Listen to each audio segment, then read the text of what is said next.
For more exciting videos, like, comment and subscribe my channel. Thank you so much. बिस्मिल्लाहिर्रहमानिर्रहीम, इय्याका नअबुदु व इय्याका नस्तईन।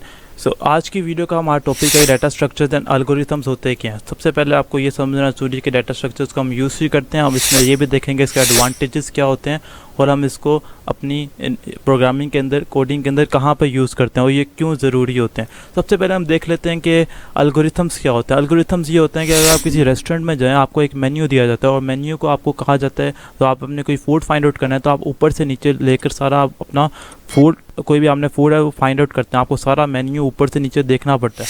यहीं पे अगर आपको एक डिक्शनरी दे दी जाए, आपने एक वर्ड फाइंड आउट करना है तो आपने 1000 वर्ड्स के अंदर से कोई एक वर्ड फाइंड आउट करना है तो आपको पता होगा कि कहाँ पर वो वर्ड किन 2 पेजेस के अंदर लाई करता है। आप सिर्फ वहाँ पर जाएंगे और वहाँ पर जाकर आप सिर्फ वो पेज, वो वर्ड फाइंड आउट कर सकते हैं। ये अगर ऊपर से नीचे जो आप रेस्टोरेंट में मेन्यू देखते हैं वो उसको कहते हैं लीनियर सर्च। उसको आप ऊपर से लेके नीचे तक सारा स्कैन करते हैं। और जो होता है दूसरा डिक्शनरी के अंदर फाइंड आउट करना, उसको हम कहते हैं बाइनरी सर्च। जहाँ पर आपका वो डाटा, आप सिर्फ वहाँ पर जाते हैं और उसको आप उसको सर्च कर लेते हैं। ये होती हैं एल्गोरिथम। और यहाँ पर एक छोटा एक बच्चा होता है, उसको नहीं पता तो वो मेन्यू को भी ऊपर से लेके नीचे सारा स्कैन करेगा और डिक्शनरी को भी ऊपर से लेके नीचे सारा स्कैन करेगा। तो यही फ़र्क होता है एक अच्छे प्रोग्रामर के बीच में और एक वो प्रोग्रामर जिसको डाटा स्ट्रक्चर्स एंड एल्गोरिथम्स का नहीं पता। तो डाटा स्ट्रक्चर एंड एल्गोरिथम का यही फ़ायदा होता है।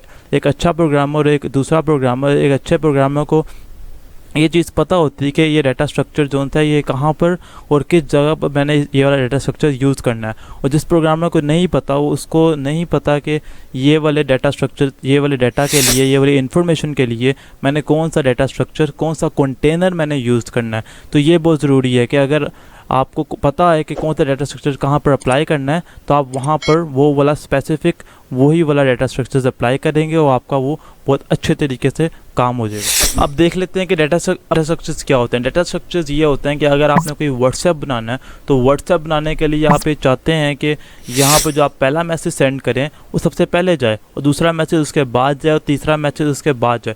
आप यह नहीं चाहेंगे कि जो आपका व्हाट्सएप के अंदर आपका पहला मैसेज है, एक कहानी अगर अपने दोस्त को सुना रहे हैं, उस कहानी के अंदर आपका जो पहला मैसेज है वो सबसे एंड पर चला जाए और दूसरा मैसेज उसके बाद चला जाए और तीसरा मैसेज सबसे पहले चला जाए। आप ये बिल्कुल नहीं चाहेंगे। आप चाहेंगे आपकी तरतीब, आपकी एक स्टोरी की तरतीब बिल्कुल सेम रहे। तो इसके अंदर आप देख सकते हैं कि व्हाट्सएप हमारा क्यों डाटा स्ट्रक्चर अप्लाई कर रहा है, कितनी समझदारी से उन्होंने वहाँ पर क्यों डाटा स्ट्रक्चर अप्लाई किया हुआ है। यही अगर आप कोई और एप्लीकेशन के एग्जांपल लेना चाहते हैं तो अगर आप ये चाहते हैं कि आप दे सकते हैं आपके दोस्त से कितने दोस्त हैं, उसके दोस्त के कितने दोस्त हैं और उसके आगे दोस्त कितने हैं और आपके म्यूचुअल फ्रेंड्स कितने हैं, तो यहाँ पर आप देख सकते हैं आपका ट्रीज़ या फिर आपका ग्राफ का डाटा स्ट्रक्चर अप्लाई हो रहा है। तो इसके अंदर आप देख सकते हैं कि आपका कौन सा डाटा स्ट्रक्चर अच्छे तरीके से अप्लाई हो रहा है। जैसे इंस्टाग्राम के अंदर आप देख सकते हैं कि यहाँ पर आपके दोस्त से कितने दोस्त हैं, उसके दोस्त के आगे कितने दोस्त हैं और आपके सारों के म्यूचुअल फ्रेंड्स कितने हैं, तो आप एक दूसरे की सारी इन्फॉर्मेशन आप देख सकते हैं। तो ये यहाँ पर इंस्टाग्राम ने ग्राफ्स और ट्रीज़ का डाटा स्ट्रक्चर अप्लाई किया हुआ है। ये कैसे उन्होंने अप्लाई किया है कि क्योंकि ग्राफ्स और ट्रीज़ के अंदर एक नोड होता है, उस नोड के आगे नोड्स होते हैं और उसके नोड्स के आगे नोड्स होते हैं, वो सारा आपस में कनेक्शन होता है।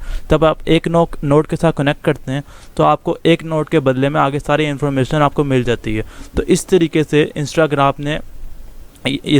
या फेसबुक आप कह लें, यहाँ पर उन्होंने ट्रीज़ या फिर ग्राफ का डाटा स्ट्रक्चर अप्लाई किया हुआ है। तो सबसे पहले आपको ये जानना बहुत ज़रूरी है कि कौन सा कंटेनर आपने यूज़ करना है, कौन सा डाटा स्ट्रक्चर आपने अप्लाई करना है, किस जगह पर। तो ये सबसे मेन चीज़ है। अब डीएसए के कुछ फ़ायदे भी होते हैं। इसके फ़ायदे डिस्कस कर लेते हैं कि डीएसए स्ट्रक्चर्स के सीखने के, इसके करने के, इसके फ़ायदे क्या होते हैं। सबसे पहले इसका फ़ायदा ये होता है कि इसके आपके ज़रिए से आपको इसकी लॉजिक बिल्डिंग आपकी बहुत अच्छी होती है।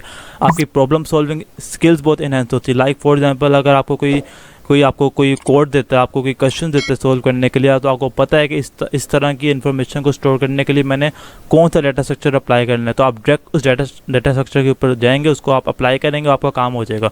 लाइक फॉर एग्जांपल अगर आपने एक बुक शेल्फ के अंदर आपने बुक अरेंज करनी, तो आपको इस चीज़ का पहले से पता है कि बुक शेल्फ के अंदर आपने बुक लाइन बाय लाइन इस तरीके से आपने अरेंज करनी है।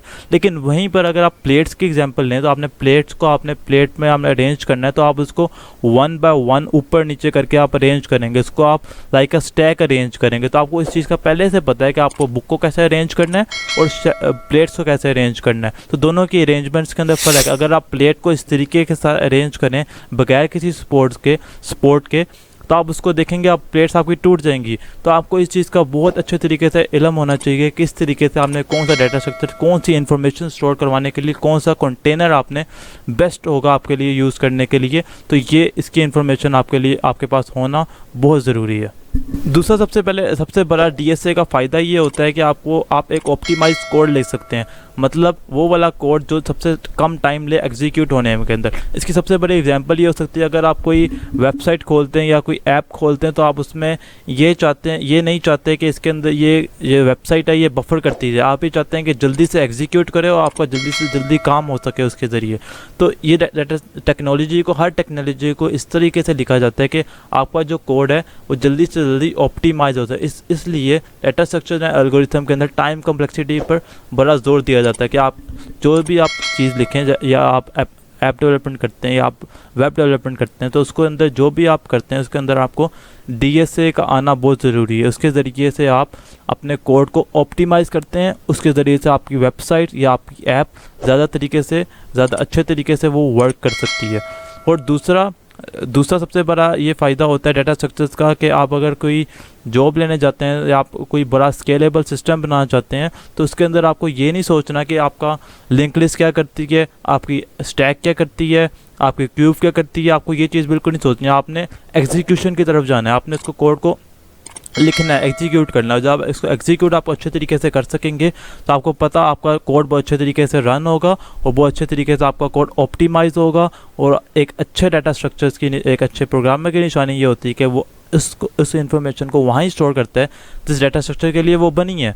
तो सबसे पहले आपको डाटा स्ट्रक्चर के अंदर ये चीज़ें आनी बहुत ज़रूरी है। आपका कोड ऑप्टिमाइज होना चाहिए और आपको ये चीज़ें पता होनी चाहिए कि ये वाला डाटा स्ट्रक्चर हमने किस जगह पर अप्लाई करना है। तो अगर आपको आज की वीडियो पसंद आई है, होप्स हो कि आपको वीडियो पसंद आई होगी, तो आप ज़रूर इसको लाइक करें, कमेंट करें और सब्सक्राइब करना ना भूलें और अपना ड्रीम यूनिक बनाएं। जब आपका ड्रीम यूनिक होगा, आपके दिमाग के अंदर नई सोचें आएंगी और आप नई चीज़ों को एक्सप्लोर कर सकते हैं। और तब तक अगली वीडियो के लिए तो keep learning and keep exploring.